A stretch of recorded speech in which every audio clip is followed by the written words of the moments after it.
Welcome to SeaKeepers Voyages of Discovery. I'm your host, Katie Sheehan, and in celebration of the United Nations International Youth Day, we're spotlighting the next generation of ocean champions and the educators guiding their path. Today, we're joined by the incredible educational team from Georgia Aquarium, one of the largest and most dynamic aquariums in the world, and an inspiring teacher who's participated in the SeaKeepers Georgia Aquarium Teacher Workshop.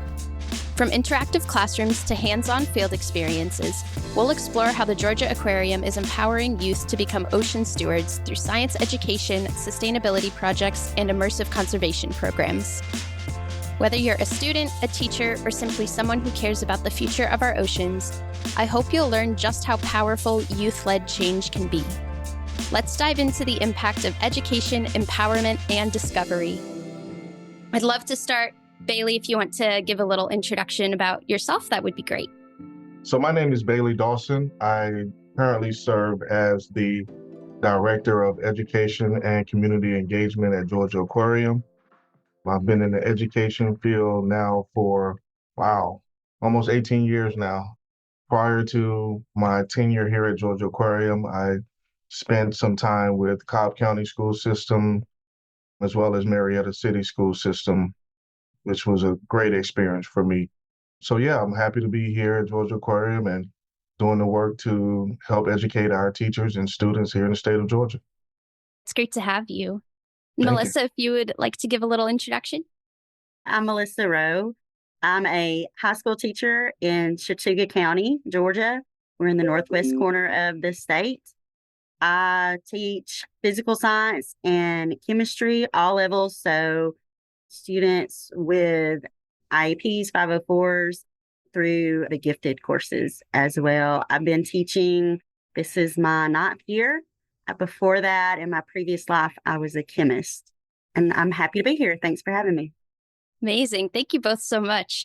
I'd love to start just learning a little bit about the Georgia Aquarium, what you all stand for, what your mission is, and especially how you engage youth in ocean conservation practices. Absolutely. So Georgia Aquarium is a nonprofit that's located here in the heart of Atlanta, Georgia. We're actually celebrating our 20-year anniversary this year, so that's very exciting. And our goal and purpose, we aim to educate through entertainment with the purpose of inspiring awareness and preservation of our ocean and aquatic animals worldwide. And so, the youth play a very, very pivotal part in that, as they are the future of this planet. We like to offer educational programs for K-12 learners, early college students, internships, apprenticeships.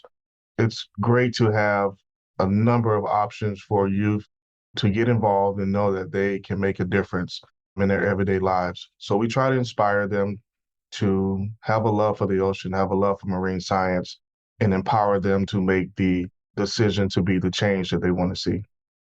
I actually had the opportunity to visit the Georgia Aquarium when I was moving to Miami for my job with SeaKeepers. I road tripped all the way across the country from Portland, Oregon, and we detoured a little bit because, we've heard so much about the Georgia Aquarium, so we had to make a stop. And it was mind-blowing and so engaging too, all the activities. And I think you all do a really great job of engaging visitors. So that was definitely on my bucket list, and it exceeded expectations when I got to visit. Thank you. Yeah, we have a great team of workers here, everyone from our education staff to our zoological operations, to our water quality team, life support systems, our guest services, guest programs team. We all work together to make this a beautiful visit for all of our guests. Could you give an estimate to how many employees there are at the Georgia Aquarium, and then how many animals you think the Georgia Aquarium owns? I don't want to speak for HR, but I think we have somewhere around a little over 600 employees here at the Georgia Aquarium, but we couldn't do the work that we do without the help of our volunteers as well. I think we have roughly 1,000 volunteers that help us on a day-to-day basis and allow us to really get the work done that needs to happen here. So our volunteers play a huge role in that as well. The number of fish in the building, that grows every day because nature is going to be nature. So it's really hard to keep track of that. But we have a vast number of species, from freshwater species to open ocean species to tropical, even some of our cold water species as well. So there's no telling what you'll see when you walk in the doors at Georgia Aquarium. It's a huge facility. I do remember that. I could spend hours there, probably days. I spend a lot of hours here as well myself. You're lucky. Now, Melissa, have you had the opportunity to go to the Georgia Aquarium? Yes, I have. They do an amazing thing where every year they have an educator day. And so if you're an educator, you can get a ticket to go in free. And if you have family members, they can have a discount as well. And so that is a great way to remind me and other teachers that, hey, there's an aquarium here that you can bring your kids to. And they always have different things going on for informational purposes and just to help kind of get the word out of this is the experience and this is what's going on. So I have been fortunate to go to a couple of those. So thank you, Bailey, for that. We appreciate it. And whenever I did the SeaKeeper, they were partnered with Georgia Aquarium. And one of the really cool things that we got to do was Bailey took us on a tour behind the scenes. And that was probably one of the coolest tours I've ever been on. So if you ever have that opportunity, take it. What was the coolest thing you saw? It was looking at the information that they had about how they got the whale shark there. I remember thinking like that was really cool how they got it there. And then also the whole section where, as a chemist, where they were testing the water qualities and the vet area for the animals, make sure that, everybody's healthy in those wonderful tanks. So those were probably the two coolest things that I remember as a takeaway. It's always surprising to me how much behind the scenes there is going on at aquariums. I mean, you have all of these beautiful organisms that everybody gets to learn and encounter, but then you have everything behind the scenes of all of the people doing animal husbandry and the veterinarians, the people taking care of the animals, and then doing the science, of course. There's always amazing labs, and I've seen so many aquariums with just rooms full of different algae cultures that are going for all their animals. So seeing behind the scenes of aquariums are really, really fascinating. One of the coolest things that a lot of guests don't realize is our filtration systems and how intricate they are and how much it takes to keep a building like this running. And we enjoy taking students back to really see the nuts and bolts of how this operation runs. And it's always a pleasure just to see the eyes grow and the wows and the oohs to really see how the sand filters work and how all those different components come together to make this building run. So it's really cool. Sounds like marine scientists in the making. That's a great point too, Bailey, is that whenever as a teacher you think about going to the Georgia Aquarium, that seems like a biology course. Like, oh, I can't take my kids, they're not in biology, or we're not doing life sciences. But that filtration system, all of that is about physics. So a physics course or a physical science course, that would be great for them to go and just experience and look at how does that work. And then just all the chemistry behind it as well. There's really something for every subject at the aquarium. It's not just environmental and biology and the life sciences. So that's a very good point. With Georgia Aquarium being the only zoo or aquarium that has a STEM certification, we really take pride in teaching across the curriculum, infusing math in our lessons as well. When you're looking at numbers and calculations, obviously science, and then we promote a lot of art. There's a lot of beautiful art that can symbolize marine life, and we encourage students to submit art, and a lot of time we're able to display those in the aquarium as well. So we really take pride in trying to cover all aspects so that students have a full holistic visit when they come to Georgia Aquarium. I'm glad you brought up how interdisciplinary this all is because, Melissa, you mentioned you're a chemistry teacher from Georgia. So why are we here? I mean, for our listeners, SeaKeepers hosts a workshop every year with the Georgia Aquarium to bring teachers down to Miami and to give them hands-on lessons in ocean sciences that they can then bring back to their classroom and teach to their students. So as a chemistry teacher, what got you interested in the ocean? What made you think that you needed to take advantage of that opportunity, head down to Miami, and how have you brought it back to your classroom since? For me, honestly, I'm just a lifelong learner. So I'm open to any experience and then thinking about how that then applies to my students. As a chemistry aspect, the plastics in the water, the salinity of the water, just the water, the fact that, it's a polar substance, all of these things are chemistry standards that we have in the state of Georgia. So when you look at it on maybe the surface area, it's like, why is the chemist coming to this SeaKeeper Georgia Aquarium experience? Shouldn't that be the environmentalist and the biology teachers? But everything in the end is about chemistry. So even in biology, when we get down to the cellular level, then we're looking at the chemistry of things. And so I've heard before that chemistry explains everything and then physics explains chemistry. And that kind of resonates a little with me. So my experience was amazing. And I had so much stuff to bring back. My students, they always want to know what I did that summer because I always have some new lab for us to do is my goal every summer.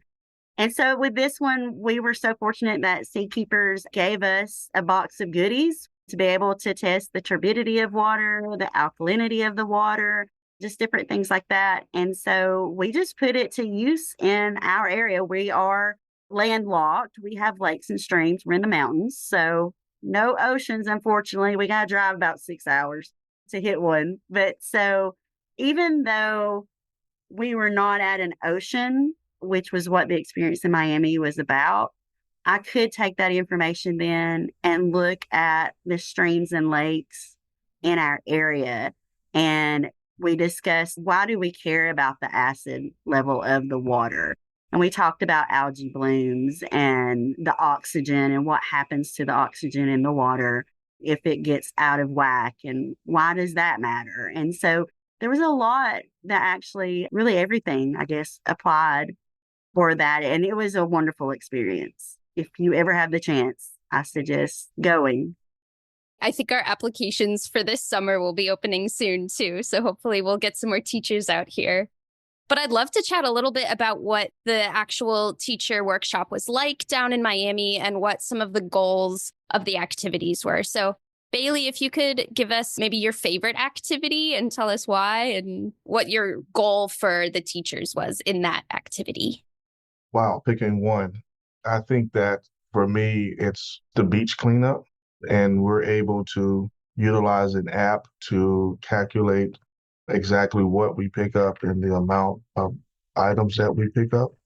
And just the realization of the things as humans that we leave behind that shows that we were in an area is startling. The things that you find from lighters to diapers to cigarette butts, bottle caps, cups, it's just astounding. And it kind of hits home. It's a reality check for us when we're doing that activity to really see that we have to be responsible stewards of this earth.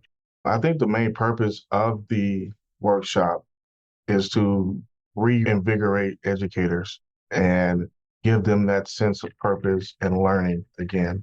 So often, as an educator myself, we go through school and we go through the necessary training to become a teacher, and they throw you in the classroom and say, teach these kids, keep them inspired. But then they also often forget that teachers are students as well, and that they want to continue an opportunity to learn and grow. I think this workshop gives teachers an opportunity to get back out, to feel like a kid again, to go on a field trip, to get their hands dirty, to really do the work and really take that energy back to their classrooms and pass that along to their students. I've been really, really pleased with the outcome, and I enjoy working with the teachers every year. Melissa, when you were participated in one of those cleanups during the workshop, was there anything that you saw that was really kind of eye-opening for you or that was really surprising maybe in terms of the items that were collected? There was a lot of, like Bailey saying, like there were diapers, there was rusted metal that had washed up. And so just thinking about that being in the ocean with the animals, when I think about the cleanup, the first thing that comes to my mind was Tony holding up the container that had all of the clear plastic in it and how hard it was to see the plastic in that water and putting yourself in that mindset of I'm in the water, I'm swimming around. How do you see it? How do you see the plastic? And understanding on that level of what the mammals and everything in the ocean is dealing with, trying to survive the pollution that is now in the water.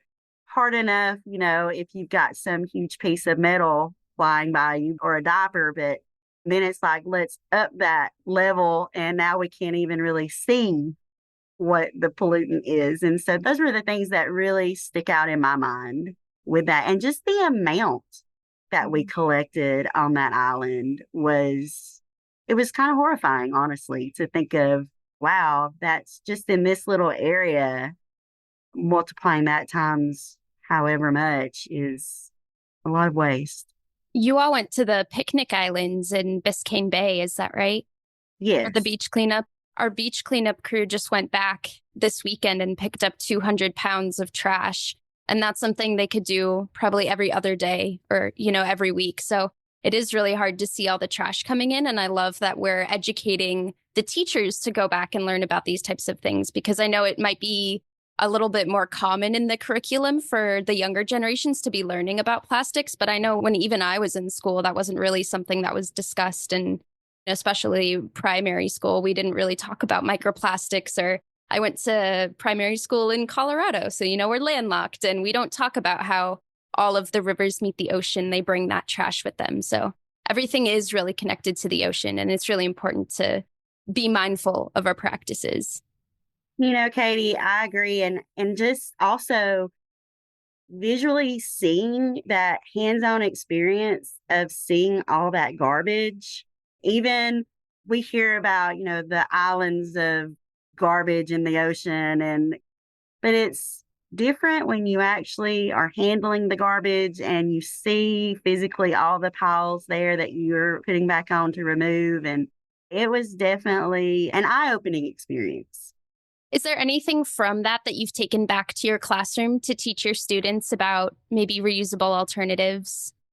Yeah, we've talked about, I had some pictures of the garbage and me with the garbage, and we looked at that, and that was kind of interesting to them. And then talking about, well, where does our garbage go?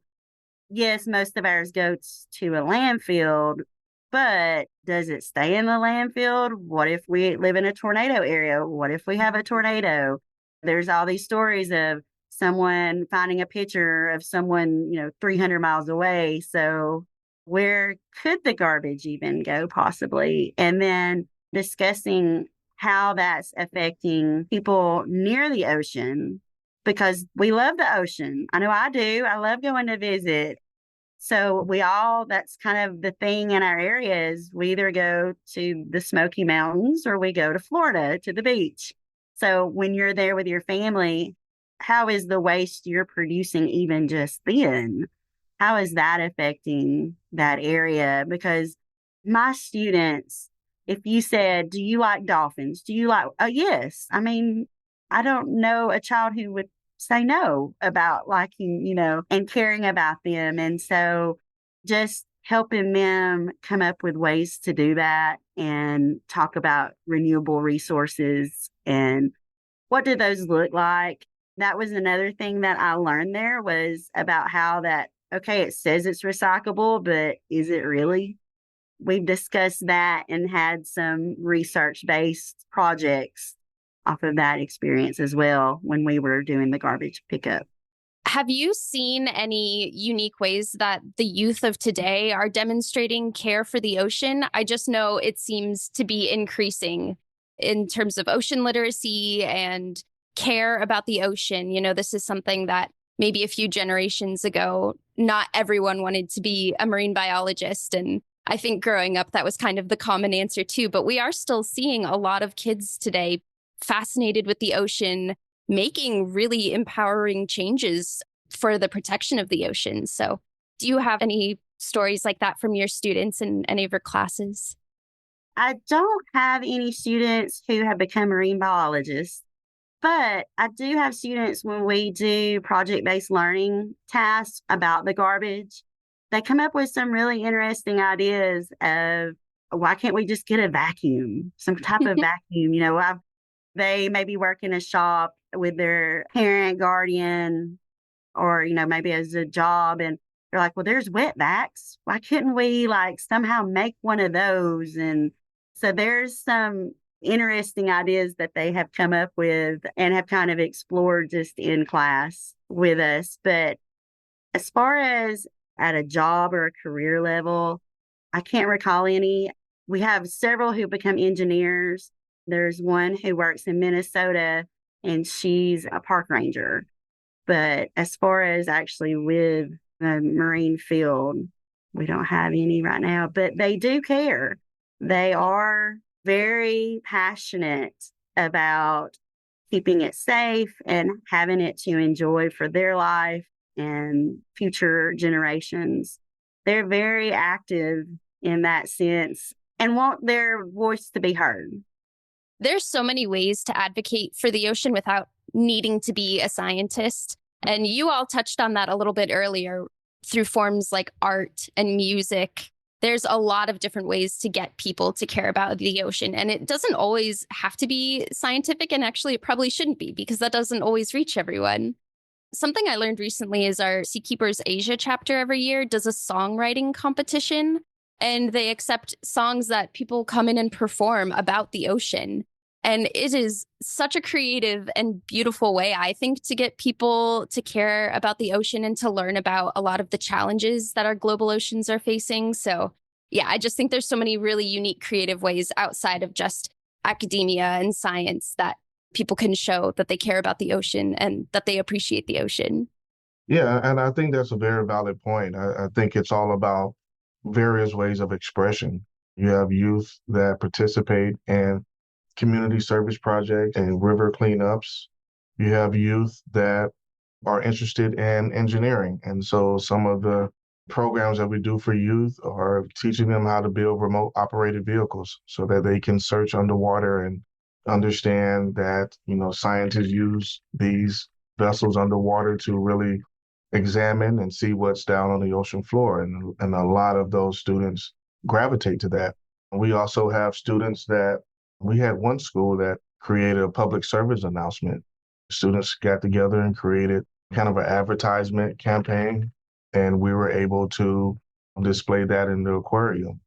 Especially with all the technology now and the accessibility to different platforms and devices, kids have tons of ways to really express and show that they care about the ocean and their environment, and they're able to put some creativity to it in ways that I would have never imagined myself at that age. So it's real fun to see these kids and how they express themselves and being able to take part in such a pivotal topic. I'm curious if you have any examples, because I know technology has come so far. There's so many unique ways to tap into that creativity. We have students that work on citizen science projects that use coding to create apps that kind of track water quality in certain areas. We've seen students utilize Lego competitions to design their idea aquarium. We've seen students create environments through Roblox, just really take it to another level. So the different ways that we're seeing the creativity now is it's unimaginable. A lot of these games that you think are just kids on phones or kids on devices, there are ways to utilize those things where they can be a positive influence and really get their creative juices flowing. I'm glad to hear that we can use those technologies for good, especially in the learning setting. Yeah, absolutely. It's important for us to really unlock those possibilities for students and for kids to allow them to see that, your phone, we probably use our phones for about 5% of the actual capabilities of these smartphones. So how do we tap into teaching students how to utilize drones through their phone, or coding, or navigating the ROV underwater through their phones or tablets, or creating programming through coding that helps environmental issues, and really looking at how 21st century learning can be embedded into environmental concerns and conservation, and looking at the future. How does AI play into opportunities for students to learn and grow and be a part of this movement? So it's been a fun journey, and I can't wait to see where it goes over the next couple of years. Yeah. And how do you, as a teacher, stay up to date on the changing topics in curriculum, from the technologies to new discoveries that are made in science? How do you stay on top of those to continue educating the younger generations? I use a lot of different sources to do that. I'm in multiple professional organizations all the time, getting different information from them. So the Georgia Science Teacher Association and the National Science Teacher Association are great places to get curriculum and lesson plans and even articles that have just come out with new information in them. And then I'm in the American Chemical Society, and they're a great source as well of looking at the most recent research that has come out. They're a great place also for my college-bound students to get some access to actual scientific journal articles and get those literacy aspects of the science in there, as well as the lab techniques and things that they'll need. I also go to a lot of different professional developments. I spend a lot of my summer doing that. Places that I go to find those include the University of Georgia in Athens, UGA, Georgia Tech are great places that always have some type of summer professional development. I went to a really interesting one this past summer at the Northwest University of Georgia, and it was in Gainesville, Georgia. And they did geology, but it was based off of chemistry, environmental science, biology. So there's a lot out there. Sometimes it's hard to find, but those basic social media sites, Facebook, Instagram, things like that, there's groups out there who are looking and are happy to share. And then the professional organizations also are always a great place to find upcoming things. I usually rarely paid for one. Either it was free or there was some type of grant available. And some of them have even provided like a stipend for the hotel or for the travel and things. I look a lot of different places to find the most cutting edge information. And then our state level Department of Education does a great job of providing us with trainings and resources and curriculum as well. So it's a variety of places that I get it from. And then I just kind of disseminate it from there. And if I go somewhere and it's doesn't maybe be exactly what I need for my class I'm looking for, it's something to keep in my back pocket. I always share with my department any experience that I have. That's our very first department meeting that I hold is, kind of what did you do this summer? Share with us. So people bring back a lot that helps. It sounds like you learn what you can through trainings, and then you go out and you learn about all of the things that you'd love to learn more about that maybe aren't in that curriculum. And then you can come back and share that with your colleagues and they'll do the same. Yes. That's really cool. What about for you, Bailey? How do you stay up to date on all of the changes in science and in the world of oceanography, especially? It's a combination of things. I have a very close relationship with a number of school districts here in the state of Georgia. So just maintaining those relationships and having conversations and learning where the pendulum is swinging next and learning the trends in education through professional development. My staff, myself, we still attend National Science Teachers Conference, Georgia Science Teacher Conference, STEM conferences. And so we try to balance marine biology, oceanography, marine sciences with formal education settings as well, so that we're able to be able to make that correlation between the two. All of the programs that we offer are aligned to Georgia standards of excellence. So we make sure that we are in lockstep with the education system and what the teachers are teaching in the classroom. We also do classroom observations where my staff is able to go out to partner districts and partner schools and observe teachers in that classroom setting just to understand some of the trends and some of the keywords and things and verbiage that's being used in the classroom. So we really try to stay in tune with what's happening and try to be boots on the ground, really involved with the education system. What is your personal favorite program that you get to run at the Georgia Aquarium? That is a very loaded question.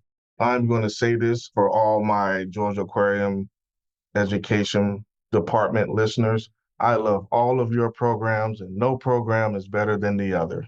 However, program that I really enjoy is a program that we offer called Oceanic Occupations. And it really dives deep into all of the different jobs and careers that we have here in the building at Georgia Aquarium. I like to think of Georgia Aquarium as a small city. Almost any job that you can go to college for or train for or technical college, we house here in this building. Everything from finance to logistics to hospitality, education, life support system, plant engineering, PR, communications, HR, you name it, we have it here in the building. So I really love that program because when I tell people I work at the aquarium, the first question I get is, are you a dolphin trainer? So, just showing students that there are a number of jobs that you can have here and still support the mission, still support the work. Everyone can't be a marine biologist. Everyone won't get a chance to swim with whale sharks in the Galapagos. But there are opportunities to contribute in other ways, and allowing students to really get behind the scenes and see some of the other work that's being done within the building is a great tribute to the work that's being done here. So I really enjoy that program. But all programs are great, but that's one of my favorites. I do love learning about all of the different ocean related jobs and industries that they are. I think it's so broad. And like you both have said this whole time, everything does connect back into the ocean in some way. So there's always some way you can make ocean science relevant to any topic. We know that the students of today are growing up in particularly trying times. They're facing a lot of uncertainty about the health of our oceans and what's going on. So what are some of the challenges that you see the students in your school and the visitors at your aquarium dealing with in terms of ocean health? And then what are some of the, I guess, silver linings you've been able to witness by watching these younger students? I think some of their concerns, issues are, what's the quality going to be? How are they affecting that on a global level, on a national level, on a state level, on a county level, from the top to the bottom, on a personal level? How are we affecting it? And what can we do to fix it or make it better? I think that those are really their concerns. I think that's the overall concern is the quality of it, and not just the quality of the water, but the biodiversity. Is the biodiversity going to be there years from now? Most of my students do not travel much. We live in a very rural area. We're a Title I school. And so there is that level of socioeconomic struggle that maybe we don't get to go and, snorkel the Galapagos, but that's okay. But still, you can relate it back, though, to the streams in their area, to the lake that they go fish in on the weekend. So they're not only worried about the ocean, but they're worried about any body of water and that biodiversity and keeping the cleanliness of it. And the silver linings I see is the hope that they have, the hope and the confidence that they can fix it, that it's not going to continue to be that way. Kind of that whole, we're not going to take it. We're going to fix it. And it's going to be okay. And it's not that they're waiting to say, okay, I'm an adult. Now I can go do something. they're looking to do things right now. I see them going and doing, like Bailey said, the river cleanups. I see them being part of sportsmen fishing teams and things that really bring awareness in a way to the biodiversity of that lake or that stream of, hey, if there's not enough fish here, then I'm not going to get to fish anymore. So there's concern from that aspect of it a lot. They're joining organizations that are trying to keep the rivers and the streams and the oceans clean and the biodiversity there. So they're putting their money and their time into those types of programs. I think it's wonderful that not only do they care and they have that confidence, but they have this call to action inside of them and they're doing it. They're not waiting on anybody to say, okay, now you can go. They're saying, hey guys, we're going to get together. And they'll tell me, like, yeah, we went to this creek or we hiked down to an area and we collected this much garbage on the way out. And so they're just that being stewards of the oceans and the streams and the lakes and the rivers. I see that with my students daily. When I ask them, what did you do this weekend? Especially as it gets warmer, they're going to be talking about cleaning up trails. They'll be talking about, cleaning up areas around the lakes and rivers in Northwest Georgia. So I think that's probably the silver lining I really see kind of day in, day out with my students. I mean, they're just amazing kids. Any teacher I've ever talked to says the same thing. So, I mean, the youth of our country they're really great. They're amazing. And I have great faith in them and hope that they're going to do amazing things. So I'm excited to see what's coming. I don't know them, and I already know they will. They had amazing teachers. Bailey, do you see a similar optimism in the guests that come through Georgia Aquarium? Yeah, absolutely. I think some of the challenges when, you have individuals that maybe feel like their actions, whether it's positive or negative, don't really have an impact on the larger scope. The world is so big, the ocean is so large that my little one action, whether it's a positive or a negative interaction, doesn't move the needle. And so just being able to provide education throughout the facility to those individuals and to those guests to let them know that every action matters and having them leave with a sense of purpose and responsibility, knowing that it's their responsibilities as well to maintain this beautiful planet and our waters. I think some of the silver lining is sometimes we often have return guests.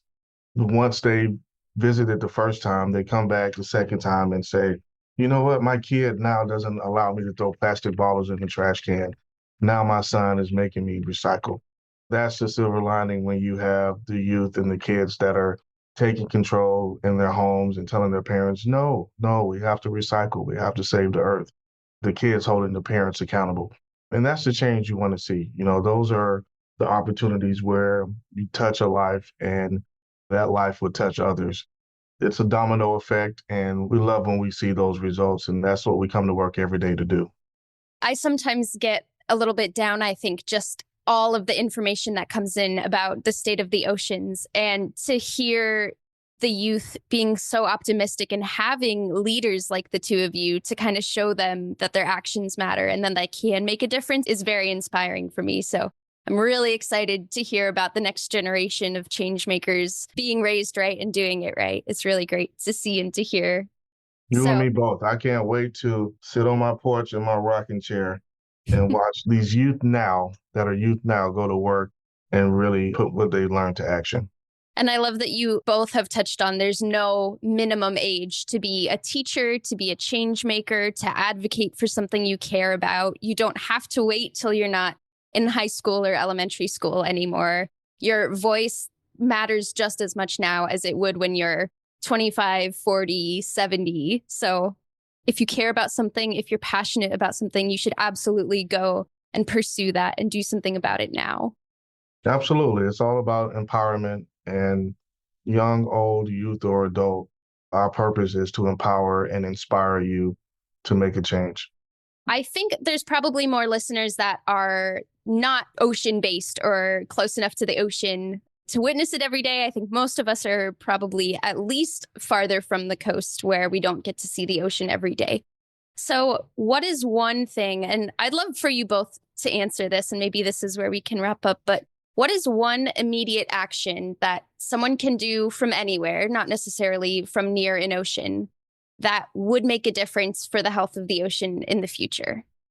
It's imperative that as a society, we cut back on our single-use plastics and start to recycle and understand that microplastics can be found anywhere. The food that we eat, those animals often ingest microplastics. And so then in return, we ingest those microplastics. So being more aware of our single-use plastics and how we operate day to day, not taking things for granted, not taking our oceans, this planet for granted, and knowing that just changing one behavior can help out the oceans dramatically. So for me, if I was to have one final message is we have to control these single-use plastics and be more responsible stewards of this planet. All right, you heard it. Go buy a reusable water bottle. Go get an aluminum one. No more plastic water bottles. We have some really nice ones at Georgia Aquarium. You should come on down and take a look. Melissa, do you have one step anyone can take? I agree with Bailey. I think it's to be conscious in this throwaway society that we have, to maybe not do that so much. And it is the plastic, it's everything. I remember as a child fixing things till you couldn't fix it anymore and being able to go find the parts to fix it. Now I know there's a lot of times that when my husband and I get ready to replace a piece of equipment, maybe it's a leaf blower, or the one I'm thinking of right now is our weed eater. And it's harder to find the parts to just fix it yourself. And when you do, a lot of times it's more expensive. And so it really kind of feeds into that. Well, then I'll just what's the point? I might as well just throw it away and get another one. And so it's just this throwaway society that we're in.